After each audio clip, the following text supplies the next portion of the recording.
మేమైతే దీపం వెలిగించడానికి టెంపుల్‌కైతే వెళ్ళాము. హాయ్ అండి. Welcome to Manvi vlogs. ఈ టెంపుల్ గుర్తుపట్టారా? ఎవరికైనా తెలిస్తే చెప్పండి. లేదంటే నేనే చెప్పేస్తాను. ఇది కర్మన్‌ఘాట్ ఆంజనేయ స్వామి టెంపుల్. మేము దీపం పెడదామని చెప్పేసి 12కి అలా అయితే బయలుదేరామన్నమాట.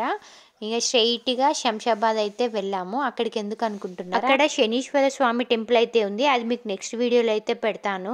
ఇంకా అక్కడి నుంచి మొత్తం తిరిగి రిటర్న్ వచ్చేసరికి ఈవినింగ్ 5 అలా అయ్యిందనమాట. 5:00కే చూడండి చాలామందే ఉండే.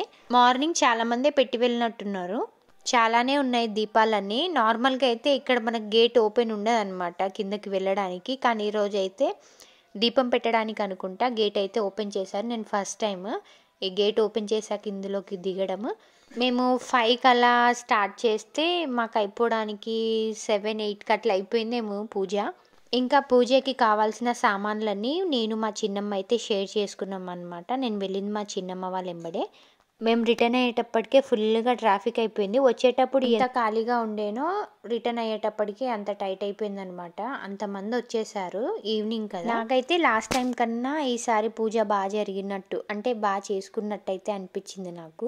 ఇంకా వెళ్ళంగానే ఒక ప్లేస్ అయితే వెతుక్కొని అక్కడైతే కూర్చున్నాం అనమాట. లాస్ట్ టైం అయితే 365 ఒత్తులు అనేది ఒక్కటే పెట్టానన్నమాట. ఈసారి ఇంకా విషయం ఏం తెలిసిందంటే మనం ఇంట్లో ఎంతమంది ఉంటే అన్ని దీపాలు పెట్టాలని చెప్పేసి అదే అన్ని ఒత్తులు అయితే వెలిగించాలని చెప్పేసి అన్నారనమాట. లాస్ట్ టైం తెలియలేదు. నిజంగానే చేస్తా ఉంటేనే తెలుస్తూ ఉంటుంది కదా. నేను ముగ్గు అవి వేసేలోపు చిన్నమ్మ అయితే పిండి దీపాలు అయితే ప్రిపేర్ చేసేసారనమాట. ఇంటి నుంచి పిండి అది తీసుకొని వచ్చారు. అక్కడికి వెళ్ళి అయితే చేసుకున్నాము.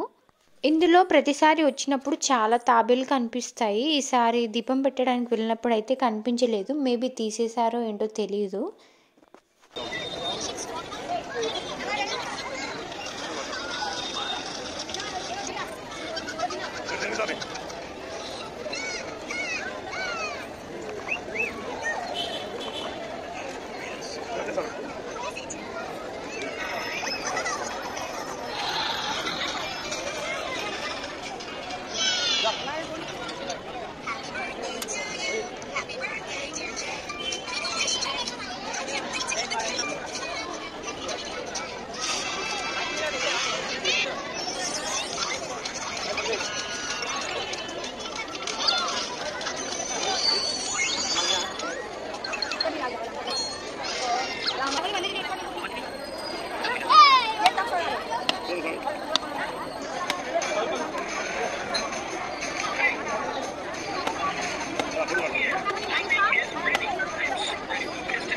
ఫోటో బయటకు తీసుకోండి. ఫోటో బయటకు తీసుకోవాలి మేడం. బయట ఆలే కూర్చోండి, లోపల ఆలే కూర్చోండి మేడం.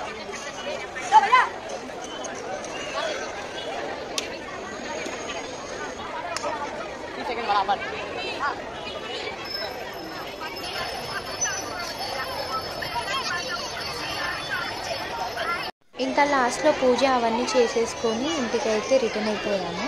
చిన్నమ్మ అయితే తినడానికి ప్రసాదంగా పులిహోర అయితే చేసుకొని వచ్చారనమాట. అక్కడ పూజ అయ్యేసరికి లేట్ అయిపోయింది. పైగా కూర్చొని తినేంత టైం కూడా లేకుండే. సో ఆటోలో కూర్చొని తినేసాము.